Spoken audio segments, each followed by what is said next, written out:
মানুষের জীবনে ব্যর্থ হওয়ার কিছু গুরুত্বপূর্ণ কারণ আছে।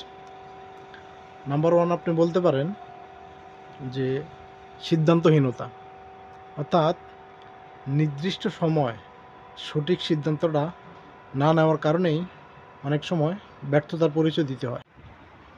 যে কোনো একটা নতুন কাজ করতে গেলে সবচেয়ে বেশি ভয় থাকে যে আসলে আমি এটা করবো কিনা, করলে আমি হেরে যাব কিনা, বা ঠকে যাব কিনা, বা প্রতারিত হব কিনা।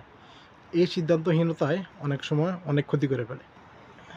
এই সিদ্ধান্তহীনতার মধ্যে সবচেয়ে গুরুত্বপূর্ণ যে বিষয়টা, সেটা হচ্ছে জীবনে যে কোনো কিছু করতে হলে রিস্ক নিতে হবে, এবং সে রিস্কটা না আনলে কখনো সফলতার দরজা দেখা যাবে না।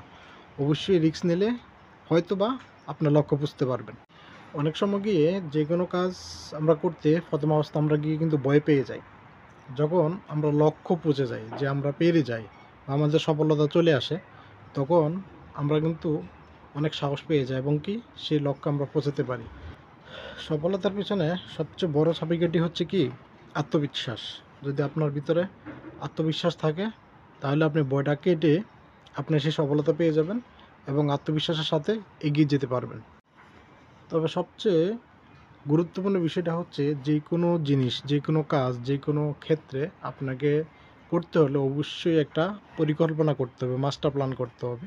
যদি আপনি পরিকল্পনা মাফিক আগান, তাহলে আপনি সফলতার দরজা দেখতে পারবেন।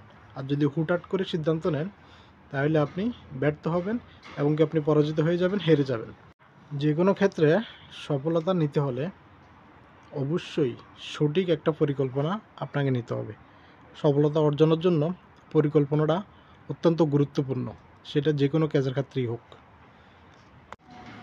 অনেক সময় আমরা যে কোনো কাজের ক্ষেত্রেই অল্প একটু চেষ্টা করি, মাঝামাঝি চেষ্টা করি, অথবা কাছাকাছি পর্যন্ত চলে যাই। তো ওই সময় গিয়ে আমরা হাল ছেড়ে দিই, কিন্তু এটা আমাদের সবচেয়ে বড় ভুল এবং ভুল সিদ্ধান্ত। আপনি যদি ওই অল্প একটু চেষ্টার সাথে যদি আরেকটু যোগ করতেন, হয়তো আপনি লক্ষ্যে পৌঁছাতে পারতেন। কিন্তু অনেক ক্ষেত্রে দেখা যায় সম্পূর্ণ চেষ্টা করার পরেও অনেকে ব্যর্থ হয়ে যায়। এটা আসলে দুর্ভাগ্য, কিছু করার থাকে না। সবগুলো অর্জনের পিছনে সবচেয়ে বড় যেটা কাজ করে, সেটা হচ্ছে আত্মবিশ্বাস, ধৈর্য এবং কি আল্লাহর প্রতি অবিচল বিশ্বাস, সর্বশেষ কঠোর পরিশ্রম। তাহলে আপনি লক্ষ্যে পৌঁছাতে পারবেন এবং সফলতা আনতে পারবেন ইনশাআল্লাহ।